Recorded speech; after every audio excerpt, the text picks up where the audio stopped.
क्या हमारे यहाँ डायबिटोलॉजिस्ट जो हैं अब वो रिकमेंड कर रहे हैं या GLP-1 जी बिल्कुल, अब तो रिकमेंड करते हैं शुगर और उसके पेशेंट्स को? जी हाँ, बिल्कुल करते हैं रिकमेंड। ओबीस पेशेंट को भी रिकमेंड करते हैं और डायबिटिक पेशेंट को भी रिकमेंड करते हैं, दोनों को करते हैं इसके बाद। तो इसमें जो एकदम लोग पतले हो जाते हैं, दुबले हो पतले जाते हो हैं, जाते हैं सोशल उसके। मीडिया पे बहुत से लोगों की हाँ, बिल्कुल ऐसा ही है, पर्सनैलिटीज की वायरल भी हुई ऐसा ही तस्वीरें, है। तो क्या और उनकी किसी चीज इफेक्ट तो नहीं होती, कोई साइड इफेक्ट कह लें? देखिए वेट लॉस जो है ना, हम्म। एक खास हद से ज़्यादा तो वेट लॉस नहीं होना चाहिए। वेट लॉस भी नुकसानदेह है, अच्छा। एक लिमिट से ज़्यादा वेट लॉस होना भी नुकसानदेह है और ओबीस होना भी नुकसानदेह है। अंडर वेट भी नहीं होना चाहिए।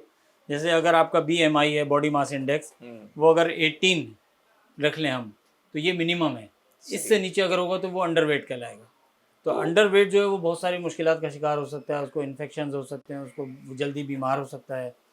और इसी तरह ओवर वेट जो उसके अपने मसाइल हैं। तो 24-25 से ऊपर हम BMI को नहीं जाने देते, या हम एडवाइस नहीं करते कि इससे ज़्यादा BMI हो।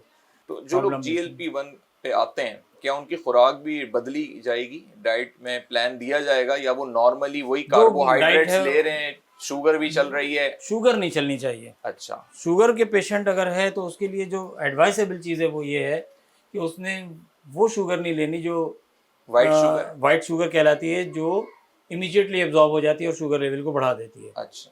तो ऐसी वाइट शुगर जो है वो किसी भी फॉर्म में, चाहे वो प्योर शुगर हो, चाहे वो चाय में डाली जाए, चाहे लिक्विड में डाली जाए, शरबत में डाली जाए, किसी खाने पीने की जो मीठी चीज़ें होती हैं, मिठाइयाँ वगैरह, कहीं पे भी ये शुगर आप इस्तेमाल नहीं करेंगे। सही है।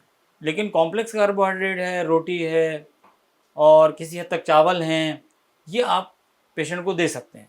डॉक्टर साहब, सेकंड लास्ट क्वेश्चन के टाइप 1 डायबिटीज के भी पेशेंट्स बढ़ रहे हैं, यानी जो बच्चे हैं जी पैदाइशी तौर पे, तो क्या वो भी GLP-1 में काउंट हो सकते हैं, या भी उनके लिए बहुत GLP-1 उनके अर्ली लिए होगा, नहीं नहीं, होगा?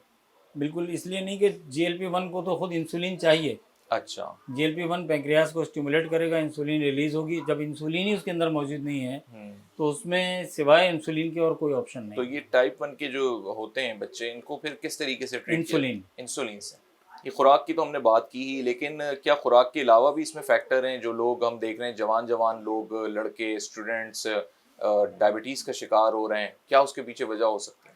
देखिए जवान की जहाँ तक बात है ना, तो उसमें सबसे पहले तो ये देख लें उसको टाइप 1 तो नहीं है। अच्छा। टाइप 1 का कोई रिलेशन डाइट से है नहीं। सही। Type 1 is an autoimmune disease है। बॉडी के अंदर खुद ही एंटीबॉडीज़ प्रोड्यूस हुई, उन्होंने जो है पैंक्रियाज के बीटा सेल्स को डैमेज कर दिया, तो अब इंसुलिन आएगी ही नहीं। ठीक। तो उसमें उसका डाइट का इतना रोल नहीं है। हाँ ये है कि वो डाइट उसकी डायबिटीज़ को ख़राब ज़रूर करेगी, है ना। बिल्कुल लेकिन बिल्कुल।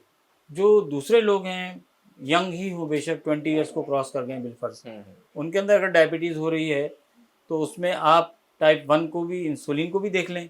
उसमें हमारा तरीका ये होता है कि हम फास्टिंग में पेशेंट का इंसुलिन लेवल देखते हैं कि वो अगर टाइप 2 डायबिटिक है तो इंसुलिन लेवल बढ़ा हुआ होगा। सही। टाइप 1 डायबिटिक तो उसमें इंसुलिन नहीं मिलेगी, प्रो इंसुलिन नहीं मिलेगी, सी पेप्टाइड नहीं मिलेगा, जो इंसुलिन की फॉर्म होती है डिग्रेडेशन फॉर्म्स, वो नहीं सही। मिलेंगी। तो हमें एक पता चल जाएगा कि ये पेशेंट टाइप 1 का है या टाइप 2 का है। अगर सही। टाइप 1 का है तो इंसुलिन ही उसका इलाज है, और अगर टाइप 2 का है तो फिर हम उसको डाइट एडवाइस कर सकते हैं, उसको लाइफ स्टाइल एडवाइस कर सकते हैं, और उसके साथ उसको अगर ज़रूरत होगी तो मेडिसिन भी उसकी ऐड कर सकते हैं।